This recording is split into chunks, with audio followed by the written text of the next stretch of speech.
Hi friends, welcome to my channel. Bhargavi LLB ಧಾರಾವಾಹಿ ಸಂಚಿಕೆಯಲ್ಲಿ ಮುಂದೆ ಏನಾಗುತ್ತೆ ಅಂತ ಹೇಳಿ ತಿಳಿದುಕೊಳ್ಳೋಣ ಬನ್ನಿ. ಮನೆಯವರೆಲ್ಲರೂ ಹೊಸದಾಗಿ ಬಂದಿರುವ ಪರಿಸ್ಥಿತಿಗೆ ಹೇಗೋ ಅಡ್ಜಸ್ಟ್ ಆಗಿ ಕಷ್ಟದಲ್ಲೂ ಸುಖಿಯಾಗಿ ಇರಲು ಪ್ರಯತ್ನಿಸುತ್ತಾರೆ. ಆದರೆ ಬೃಂದಂಗೆ ಮಾತ್ರ ಇದನ್ನು ಸಹಿಸಿಕೊಳ್ಳಲು ಆಗದೆ ಪದೇ ಪದೇ ಕಿರಿಕ್ ತೆಗೆಯುತ್ತಿರುತ್ತಾಳೆ. ಇದನ್ನು ನೋಡಿದ ಭಾರ್ಗವಿ ಅವಳಿಗೆ ಬುದ್ಧಿ ಹೇಳುತ್ತಾ, ನಮಗೇನು ಕಷ್ಟ ಹೊಸದಲ್ಲ, ಆದರೆ ಮನೆಯವರಿಗೆ ಕಷ್ಟದ ಸಂದರ್ಭದಲ್ಲಿ ಹೇಗೆ ಹೊಂದಿಕೊಳ್ಳಬೇಕು ಎಂಬುದನ್ನು ನಾವೇ ಹೇಳಿಕೊಡಬೇಕು. ಎಲ್ಲರೂ ಸರಿಯಾದ ದಾರಿಯಲ್ಲೇ ಇದ್ದಾರೆ, ಆದರೆ ನಿನ್ನನ್ನೇ ದಾರಿಗೆ ತರಬೇಕಾಗಿದೆ ಎಂದು ಬೈಯುತ್ತಾಳೆ. ಇದರಿಂದ ಮತ್ತಷ್ಟು ಸಿಟ್ಟಾಗುವ ಬೃಂದ ನೇರವಾಗಿ ಅರ್ಜುನನ ಬಳಿ ಹೋಗಿ ಭಾರ್ಗವಿ ವಿರುದ್ಧ ಕಿವಿಯೂದುತ್ತಾಳೆ. ಇವತ್ತು ನಾವು ಬೀದಿಗೆ ಬರಲು ಭಾರ್ಗವಿಯೇ ಕಾರಣ. ಅವಳ ಹಠ ಮಾಡಿದ್ದಿದ್ದರೆ ಎಲ್ಲವನ್ನೂ ಉಳಿಸಬಹುದಿತ್ತು. ನಮ್ಮನ್ನು ಈ ಸ್ಥಿತಿಗೆ ತರುವುದೇ ಅವಳ ಉದ್ದೇಶವಾಗಿತ್ತು ಎಂದು ದೂರ್ತಾಳೆ. ಆದರೆ ಅರ್ಜುನ ತನ್ನ ಹೆಂಡತಿಯ ಗುಣವೇನೆಂದು ಚೆನ್ನಾಗಿ ಅರಿತಿರುವುದರಿಂದ ಬೃಂದಾಳ ಮಾತನ್ನು ಒಪ್ಪಿಕೊಳ್ಳುವುದಿಲ್ಲ. ಆದರೆ ತನ್ನ JP ಪಾಟೀಲ್ ಇನ್ನೂ ಕಷ್ಟಪಡುತ್ತಿರುವುದನ್ನು ನೋಡಿ ಒಳಗೊಳಗೆ ತೀವ್ರವಾಗಿ ನೊಂದುಕೊಳ್ಳುತ್ತಾ ಗಿಲ್ಟ್ ಫೀಲ್ ಅನುಭವಿಸುತ್ತಿರುತ್ತಾನೆ. ಅಷ್ಟರಲ್ಲೇ ಭಾರ್ಗವಿ ಎಲ್ಲರಿಗೂ ಊಟ ಕೊಡಲು ತರುತ್ತಾಳೆ. ಆದರೆ ಅಲ್ಲಿ ಸರಿಯಾಗಿ ಅಡುಗೆಯೂ ಇರುವುದಿಲ್ಲ.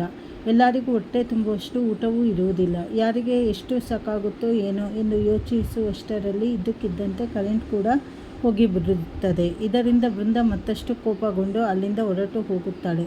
ಆದರೆ ಅರ್ಜುನ ದೀಪದ ಬೆಳಕನ್ನು ವ್ಯವಸ್ಥೆ ಮಾಡಿ ಎಲ್ಲರಿಗೂ ಧೈರ್ಯ ತುಂಬುತ್ತಾನೆ. ಭಾರ್ಗವಿ ಪ್ರೀತಿಯಿಂದ ಎಲ್ಲರಿಗೂ ಕೈತುತ್ತು ನೀಡುವಾಗ JP ಪಾಟೀಲ್ ಭಾರ್ಗವಿಯನ್ನು ಹೆತ್ತ ಮಗಳಂತೆ ನಡೆಸಿ ಅವಳಿಗೂ ಪ್ರೀತಿಯಿಂದ ಕೈತುತ್ತು ತಿನ್ನಿಸ್ತಾರೆ. ಇದನ್ನು ನೋಡಿ ಅರ್ಜುನನಿಗೆ ತುಂಬಾ ಖುಷಿಯಾಗುತ್ತದೆ.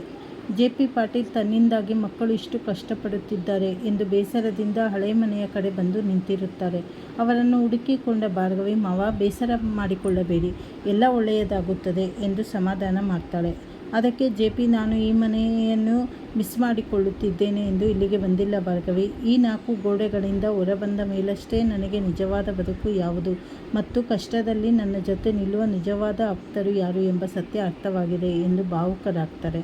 ಇತ್ತ ಅರ್ಜುನ ಮತ್ತು ಭಾರ್ಗವಿ ಇಬ್ಬರು ತಂದೆಗೆ ದುಡ್ಡಿನ ಕಷ್ಟ ತಿಳಿಯದಂತೆ ನೋಡಿಕೊಳ್ಳಬೇಕು ಹಾಗೂ ಕೋರ್ಟ್ ಕೇಸ್ನಲ್ಲಿ ಅವರನ್ನು ಗೆಲ್ಲಿಸಲೇಬೇಕು ಎಂದು ಪ್ಲ್ಯಾನ್ ಮಾಡುತ್ತಿದ್ದರೆ, ಅತ್ತ ತಂದೆ JP ತನ್ನ ಮಕ್ಕಳಿಗೆ ಕಷ್ಟ ಕೊಡಬಾರದು ಎಂದು ತಾವೇ ಯಾವುದಾದರೂ ಕೆಲಸಕ್ಕೆ ಹೋಗಲು ನಿರ್ಧಾರ ಮಾಡಿರುವುದರೊಂದಿಗೆ ಈ ಸಂಚಿಕೆ ಮುಕ್ತಾಯವಾಗುತ್ತದೆ. ಮುಂದಿನ ಸಂಚಿಕೆಗಳಲ್ಲಿ ಏನೇನು ಬದಲಾವಣೆ ಆಗುತ್ತೆ ಅಂತ ಹೇಳಿ ಮುಂದೆ ತಿಳಿದುಕೊಳ್ಳೋಣ. ಹೊಸದಾಗಿ ಯಾರು ಚಾನಲ್ ನೋಡ್ತಾ ಇದ್ದೀರಾ ಚಾನಲನ್ನು ಸಬ್ಸ್ಕ್ರೈಬ್ ಮಾಡ್ಕೊಳ್ಳಿ, ಲೈಕ್ ಮಾಡಿ, ಶೇರ್ ಮಾಡಿ, ಹಾಗೆ ಸಪೋರ್ಟ್ ಮಾಡಿ. ಧನ್ಯವಾದಗಳು.